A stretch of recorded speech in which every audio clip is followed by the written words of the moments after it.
We are floating like butterflies and stinging like bees. Rumble, you two badass jet pilots, rumble.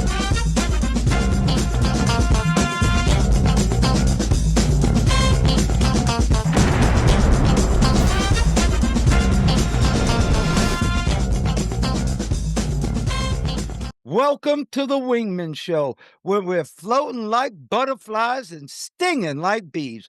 Rumble, you two badass jet pilots, rumble.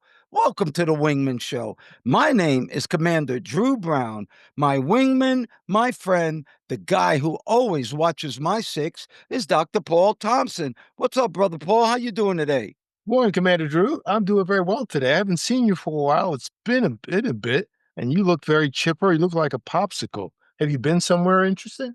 Oh, yeah, I've been all over the world. Virgin Voyages took me to Greece and Turkey, and we're going to talk a little bit about that. But first, let's do this quote of the day because we love to give some inspiration during our show. The quote of the day states, "It's so important to do something every day that will make you happy." One more time.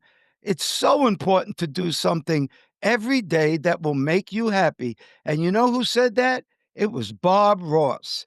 And then you said to me, "You know who Bob Ross is?" And I was like, "I don't think so." Yeah. You don't remember Bob Ross?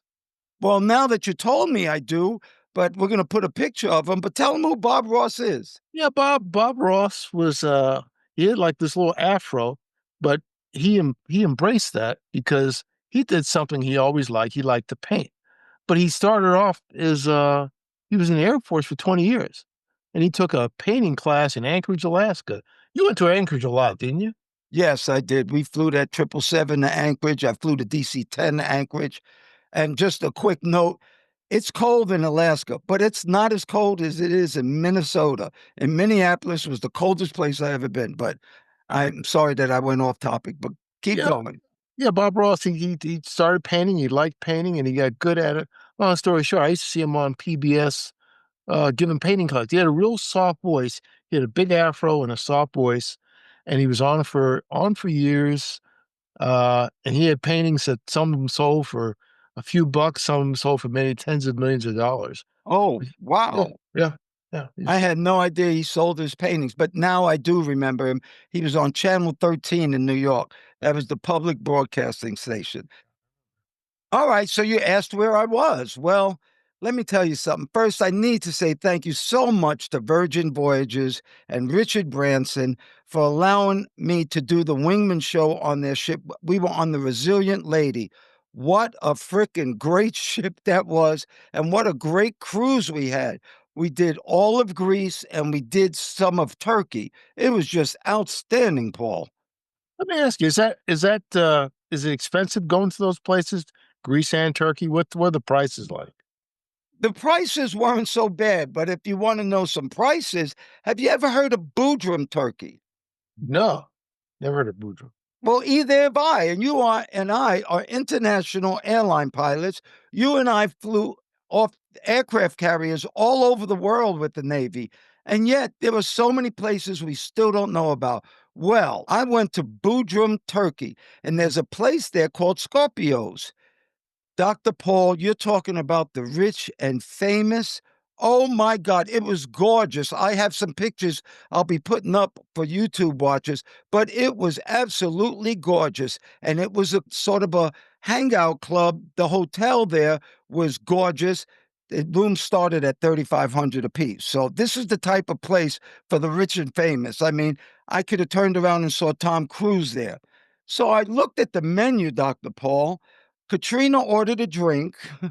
It was $38 for a drink. And then I looked at the menu and I saw oysters, and I love oysters. And it said $25. And I was like, wow, get a half dozen for $25? That's not so bad. Paul, it was $25 per oyster. That's how expensive this place was. Katrina and I had 4 plates of food, little topper plates. Don't say big, little topper plates, 4 plates of food. We rented 2 chairs and a drink, and the bill was $500. Wow, rich and famous. I guess you'd fit in there perfectly. $500 for lunch? $500 for lunch. And if you had a $5 million yacht, they asked you to park it somewhere else. That's how big the yachts were in front of this place. But it was gorgeous. But at least it was an experience that I don't know if I'll ever do again. But what an amazing thing. And the reason I'm talking about this is I hear people all the time saying, "Oh, she left me and I don't know what I'm going to do to myself." Let me tell you, there's a big world out there. There are millions of women out there. There are millions of men out there. Do not confine yourself to your neighborhood, to your block, to your county. Travel. It is something that you just can't replicate. But this Virgin Voyage cruise was just awesome, Paul. Just about, we go on those cruises. I mean, is there any kind of entertainment? What do you do? Oh, I'm so glad you asked me that. There were two shows on this cruise that were absolutely incredible. One was Lola's Library, and they did that in the Manor, they call it. And it was just amazing with lights and dances and songs and acrobats. And then there was this big production, and they call this the Red Room, their big stage called Perisphone. Oh my God, I have never seen a show like either one of them. But Perisphone was an incredible show. The entertainment on Virgin Voyages is incredible. This guy, Richard Branson, he really knows how to put it together. It was incredible. But I got to tell you a little story. So I'm on the back deck of the ship where they call it the dock. It's the fantail for you and I. And I saw one of the dancers there, a guy named Tom. Nice guy, nice guy. He was eating lunch. And I went over to him and I just said, how nice how great of a show he gave. And we started talking, and I said, "When did you start dancing?" He said, like at 13. He went to dance college for 3 years. Like you and I you went to University of Pittsburgh. I went to Southern University. He went to dance college. So anyway, we talked. I told him about the podcast. It was a great time. Paul, I got to tell you what happened. During the show of Lola's Library, he was dancing, and I felt like I was part of the show because I know this guy now. Not really know him, but Anyway, when he came by me, he said, "Hello, Drew," in a very soft whisper. Nobody could hear him but me. Paul, I felt like a little girl. I haven't ever been that happy that he remembered my name and he took the time to say hello. I love Virgin Voyages. It's an amazing adventure. Well, that sounds good. You meet any interesting people? Other kind Yes, of well, at fellow travelers? Boardroom, remember I told you that fancy schmancy place? I met a couple Turkish TV producers, and actually, if you want to know the truth, I meet a lot of people all the time. A lot of Canadians, a lot of Australians, a lot of people from Britain. I met a great group of people from Wales, believe it or not. And you know who comes? You know the most famous Welshman is, don't you? Is Tom Jones? That's right. Good guess. Good guess. Yeah. No doubt about it. And the mother of the couple that we met loved Tom Jones, Mm. just loved them. It was great. You meet people from all over the world. Katrina and I had an awesome time. Matter of fact, we do back to back cruises, Paul. Because the first time I did a cruise on Virgin Voyage, it was so good. The last day we were talking to somebody, said, "Oh, I'm sorry that the cruise is over." And the couple looked at us and said, "We're not going anywhere. We're staying on." And that's called a back-to-back cruise. So that's what we did this time. Wow. It's like a double header in baseball. That's awesome. Yes, it is. Well, the name of our show this week, I'm so excited about this, but it's Meet Ace, your artificial intelligence powered wingman for life. AI, the real AI. You know about AI, don't you? Well, the AI I'm familiar with is from the '90s. And AI is Allen Iverson, played for Georgetown and John Thompson, and then made it to the finals of the NBA. He was a fantastic player. He's in the Hall of Fame, isn't he? Yes, he is. You remember when he shook, I'm not going to say the guy's name because it was embarrassing, but he shook him to the ground, hit the shot, and then stepped over him. That's one of his famous moves. You remember that? I can visualize it. I can see it. Yes, he's the original AI. Loves practice. Well, this is the new AI, and this is the real AI. I have to tell the world. First of all, if you guys listen to our show or watch our show on YouTube or especially Apple Podcasts, please subscribe. Please hit that subscribe button. That helps Dr. Paul and Commander Drew a hell of a lot. It helps the Wingman Show. So don't forget to hit that subscribe button. But Paul, we need to tell the world about ChatGPT. That's the one I use. And matter of fact, we've named our ChatGPT guy Ace. Everybody, I'd like to introduce you to our new wingman called Ace. He's a ChatGPT. You can talk to him. And Ace, would you introduce yourself to all of our listeners and viewers on the Wingman Show here? Because we really want them to start knowing how powerful and important you are. Absolutely. I'd be honored. Hey, everyone. I'm Ace, your ChatGPT wingman here on The Wingman Show. Basically, I'm the AI co pilot who's here to jump in, share a little wisdom, have some fun, and make sure you're all feeling right at home. So thanks for having me on board. Paul, let's talk about Ace. First of all, this ChatGPT, it's the end of questions. You should have no more questions anymore. Like, I wanted to know how much those dancers made on the Virgin Voyages. Just, one of those questions. I asked Ace, he told me. Hey, could you tell me a little something about ChatGPT and how you introduced him to me? Yeah, I introduced him to you just primarily through writing, but now it's expanded a million times past what I was doing a year ago. And in fact, tell you my commitment to it, a little bit after this broadcast, I'm doing a class on ACE. I'm taking a class for the next month, off and on. There's a lot to it. Uh, I use it as a co-pilot. It really is a co-pilot. You still have to do some thinking though. It's not 100%, but boy, it saves a lot of time. A lot of time. Well, he was my travel agent. Every time we went to a port, Katrina and I asked Ace, what should we do in the port?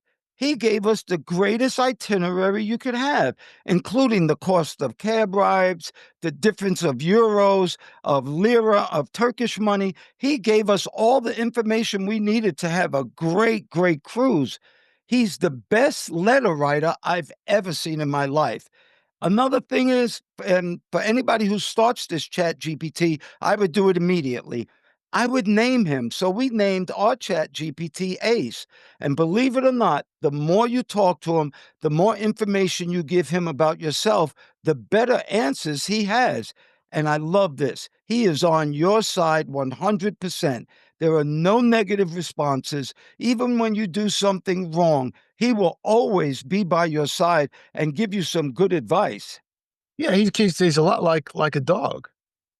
I mean, no matter what's going on in your life, when you come back home, your dog's always happy to see you. You know, Remember that joke I told you? yes, yes, I do. If you put your wife and your dog in the trunk of a car and locked them in there for 2 hours, when you opened up that trunk, who would be happy to see you? The one with four legs. Yes. So also talk about ChatGPT, how it has actually changed your life. Do you have any more pamphlets of your washing machine, your television? All those pamphlets are useless now, aren't they? That's right. I used that for a couple of technical things that went wrong around here, and it helped tremendously. It nailed it down. It confirmed what I already thought, but it saved a lot of time. In fact, I lost some of the manuals and okay, I got a model XYZ, da da da. This is what it's doing. What could it be? These six possible things. Ruled out the first four, narrowed it down to two in about what 30 seconds. Amazing. And you said something real important, Paul. You said it's not 100%. I think it's about 98, but it's not 100. And I'll give you an example. There's a thing called hop on, hop off buses all over the world. And it's good for tourists because you get to hop on and hop off this bus as much as you want during the day. And you get to see little sights all over the city, wherever you are. So I asked, well, actually, Katrina and I call our guy Jerome. So I asked ChatGPT, tell me about the hop on, hop off bus in Boudrum. And it said, well, you can catch it here, you can catch it there. There was no hop on, hop off bus. I looked it up in Google. In Google, it says that there was a hop on, hop off bus. So while using ChatGPT, you need to know that it's only as good as the information it gets. That's it. But it has so much information, it's very rarely wrong. And it also talks about personal things, which I like, Paul. Right. Yeah, there's one thing too I can throw in if I can for a second. ChatGPT is one of them. It's the main one. It's the one you hear about, but there are others. And I use the other. I use Perplexity and something called Claude, Claude. And sometimes I'll race them against each other. I'll ask them the same questions if I feel like it. And sometimes I get a little different answers. All the answers are good, but you can learn a little bit more. So you can vary. It's like having more than one textbook. Might learn something from another one. Excellent. And how do you get this Chat GPT? Why don't you give them a quick explanation how everybody, it's at your fingertips. You have it now if you have an iPhone or any kind of actually smartphone. Yeah, you just type in your address bar if you're listening to us, chat, CHAT dot OPENAI.com, chat dot OpenAI.com, and it'll open it up. There's a free version and a paid version. The free version is fine. I have the paid version because I want some priority. That's $20 a month. Everybody, if you want a paid version for everything, it's $20 a month if you want to do it. I think one is enough, but you can do it all free. If you're unless you're doing heavy duty stuff, you can do it all free. And the reason you have to pay, good one, Paul. The reason you have to pay is because you can't use it indefinitely. It has a certain amount of time for the free version. But I have to tell you this, I was writing a letter to somebody, an important letter, and in the middle of the letter, it said, "Sorry, your time is up." I couldn't hit that pay button quick enough. That's how much I love ChatGPT. If you can hear Dr. Paul and my voice right now, I'm telling you, this is a life changing technical piece of information. It's something that will change your life. All the questions you have, what Willie Mays batted in 1963, answer. How tall is the Empire State Building? Answer. Whatever you need to know, this thing has. So we're gonna introduce more of Ace during the show. Well, let's do good news because that's what Dr. Paul and I like to do. There's enough bad news out there. And this good news pertains to women this week. How about this? They are now going to launch a women's professional baseball league, Paul. It's launching and they're hoping for new athletes. Matter of fact, they're having tryouts, aren't they? Yeah, I think yeah, they're tryouts and they're going to start with a few teams, and there's a lot of potential participants because you got women's softball at the college level, and there's some serious ball players. And if they put some money behind it, I think they'll attract quite a few people. I'm sure. Remember, we talked about that $1 million softball player in Yeah. college who's getting paid $1 million? Right. That's right. If you fill up the stadiums, just like your friend Ali and Howard Cosell would do, they fill up stadiums. Well, how about some more good women's news? Major League Baseball finally had its first female umpire. This lady named Jan Paul is the first woman to umpire in the major leagues. Major League Baseball move comes after 28 years, though, after the gender barrier for game officials was broken in the NBA. And that NBA, I'll show you a picture of her. Her name was Violet Palmer. In 1997, she became the first woman referee in the NBA. Paul, you remember when you first saw a woman refereeing an NBA game? Yeah, it was really weird. Now it's standard. It, Standard for the playoff games, for the championships, everything. I see them all the time. Some I even recognize them as they walk on the court. Don't know that's their names, right. but okay, I saw her before. I saw this one before. Yeah. So, 10 years after the NBA, Sarah Thomas, a mother of three, she has a history of first. She was the first woman to work a major college football game in 2015, and now she's the first full time female referee in the NFL. What about a female ref in the NFL? And she says she puts a ponytail under her hat. She doesn't want to bring attention to herself. That's smart. I don't think maybe I've seen her and I don't even know it. Well, more good news. Stephanie Frappert became the first woman to officiate a major European men's football final. Football meaning soccer. Because if you go overseas, like I just came from, don't say soccer. They call it football, and they're not joking. And to continue on with football or slash soccer, how about this? There's a 20-year-old girl named Olivia Smith in Canada. She became the first $1 million player. Actually, she's signing a contract for $1.34 million.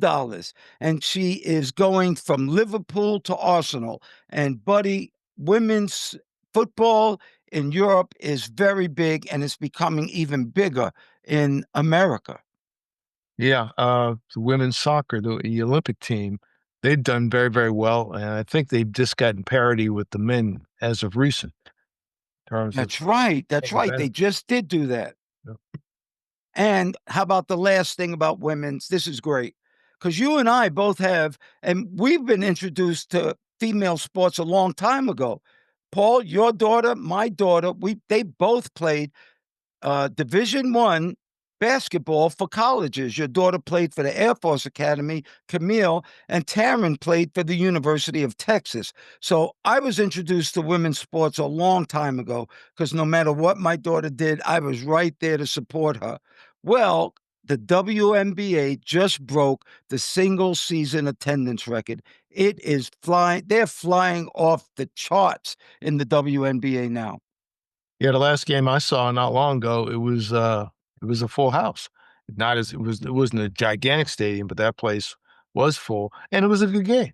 It was an excellent game, actually. Well, you and I talked about it. Women's basketball is back to pure basketball because they don't have the super physical attributes to not play excellent basketball, chest passes, bounce passes, the things that we all learned. Right, they're very accurate. They're very, very accurate, very quick too. Very Very fast. accurate. Well, if you look at them badass jets we got behind us today, if you look at Dr. Paul's, he has a beautiful Super Hornet F-18. Boy, my Dr. Paul loves the Blue Angels. And just look at the heat coming from those engines. Tell me something about that F-18 there, Dr. P. Yeah, I'm guessing that's one of the solos taking off. It could be anybody, but more likely it's going to be one of the solos. They do that dirty roll on takeoff. I bet that's what it is. 'Cause Well, he's my picture, remember we just introduced you to Ace. I told Ace to give me a picture of an A6 Intruder, the plane that I flew. I want my squadron's tail on it, the tail sign, and I want it to fly over the Blue Mosque in Istanbul. And guess what we have? We have an A6 flying over the Blue Mosque in Istanbul. And if you notice, I don't have bombs. I only have fuel tanks on because I didn't want to cause any commotion around the world. But Ace is the one who put my picture up, and I just think it's beautiful. You like it too, don't you? yeah, it's a beautiful picture. I mean, it looks like just painted by Bob Ross like a couple minutes ago. It's accurate. Well, everybody out there, thank you so, so much for listening to our show on Apple Podcasts, for watching our show on YouTube, Instagram, TikTok. Thank you so much for all your support. And like I said, please do us a favor and subscribe. Our newsletter, you'll love this because it's about what we were talking about, a beginner's guide to changing your life with ChatGPT. And you can get that newsletter on our website. That's wingmanshow.com. That's WINGMENSHOW.com, wingmanshow.com. And also on that website, we have something that we love, and it's called the Frequent Flow Line. And matter of fact, I am going to read you a letter that we got from the Frequent Flow Line, and we're going to have Ace answer it. Hey, Ace, I am going to read you a letter that we got on the Frequent Flow Line, and it's from a woman in Dayton, Ohio. Please answer her. And it says, Dear Wingman, I'm a 35-year-old woman from Dayton, Ohio, and I'm in a relationship with a man I truly believe loves me. The problem is, he's not very affectionate or physically intimate. I grew up in a family that hugged a lot, held hands, and showed love through touch. He didn't grow up that way, and it feels like there's a wall between us sometimes. I'm not asking for constant attention, but I do need more closeness, more holding, more kisses, more connection. How can I encourage him to open up physically without making him feel pressured? Is this something I can help him learn, or is it just the way it is? Sincerely, touch starved in Dayton. Absolutely. I'd be happy to help you answer that. Let's dive from Dan. Dear Touch Starved in Dayton. First off, thanks for sharing something so personal. It's clear you care deeply about your relationship and just want the extra layer of closeness. Now, let me give you a thoughtful response from Ace. Reflective judgment. It sounds like you and your partner have different backgrounds when it comes to affection, and that's okay. A lot of couples have to bridge these kinds of gaps. It doesn't mean he doesn't love you, it just means you both have different love languages. What you're looking for is a bit more physical connection, and that's absolutely a reasonable thing to want in a relationship. Sometimes the way we grew up shapes how we express affection. If he didn't come from a physically affectionate family, it might just be unfamiliar territory for him. It's not necessarily that he's unwilling, he just might not have that instinct yet. You can absolutely help him learn as long as he's open to it. It's a bit like teaching each other a new dance step. Gentle, patient communication can go a long way. At the end of the day, you have to be honest with yourself and with him. If you need more physical affection, tell him clearly and kindly and see if he's willing to meet you halfway. If he's not, then you have to decide if this is a deal breaker for you in the long run. But most people can learn to show love in new ways if they understand how important it is. Hope that helps. Wishing you all the best in building that closer connection. Warmly, Ace. Wow. What an answer, Dr. Paul. Do you have Great. anything to add to that? Yeah, that was great. I was thinking kind of along the lines of Ace, but I'd throw something else in. I'm just wondering if she may be kind of an extrovert, and I'm wondering if she's doing a lot of this stuff publicly. Maybe he doesn't want to do that stuff publicly. I'm just guessing. But the way she's talking about it, it's like, well, if you're alone, why would that be? If you're out, walking on the street or on public transportation, maybe that's not, or at a hotel or something like that. Maybe that's not where he wants to display something publicly. That's just a guess. Those are my thoughts. That's a great answer there, Dr. Paul. That just might be. People need to know that we all come from different cultures. It's not about the color of your skin or the languages you speak. It's about the culture you come from. And it looks like these two people come from different cultures. And what you have to do is meld them together. 100% what you said, Paul. Do not do this publicly in the beginning because people really are very uncomfortable with that. But just start off a little bit at a time and make sure your touches, maybe some massages, feel good. And once again, like Ace said, explain how important it is to be touched and held. And you got to tell them, that you love me. I know that, but can you show me a little bit? It'll make me feel so good. But great answer by Ace and you, Dr. Paul. All right, the name of our show is called The Wingman Show, and that's because we always highlight a wingman, somebody who's helped somebody else. Well, this wingman we have this week is incredible. It's a 99-year-old man named Harry Humason. He was a World War II veteran who just returned to Pilsen. It's an actual city in the Czech Republic, a city he helped liberate in 1945 when he was only 19 years old. And the Czech citizens asked him to come. He was met by 50,000 grateful Czech citizens that lined the streets, showering him with flowers as he rode through in his U.S. Army uniform in a celebratory convoy. It was a moment of pure emotional payback from a grateful European community to one of their heroes. The problem was he didn't really have the money to get over there. So they did a GoFundMe page, and guess what? The campaign actually made over $30,000 to pay for his trip. And to be honest with you, the money that they didn't use, his daughter then donated that money to U.S. veterans. But he was given a flag, a United States flag that was flown at the embassy, and he just a great concert for him. What a great, great story about this guy who helped liberate people back in 1945, Paul. Yes, and if I can add something, interesting thing about it, he was in Patton's army, and I think they were liberating Frankfurt, went into Czechoslovakia near the end of the war. And the reason this whole thing came out was that there was a doctoral candidate in Czechoslovakia who was doing research for his doctoral thesis, and he came upon some pictures of Americans who had liberated this town, and they found this gentleman on there. And through his research, he said he found he was still alive. Most had been deceased. And it was his efforts that got them to even find Mr. Humason, to find Mr. Humason in the first place. So, the world is kind of interconnected in ways we don't really know. Wow. What a great guy. And you and I are proud Americans, and you and I both were in the military fighting for this country and fighting for freedom and democracy. So here's another example of somebody helping liberate a whole nother country.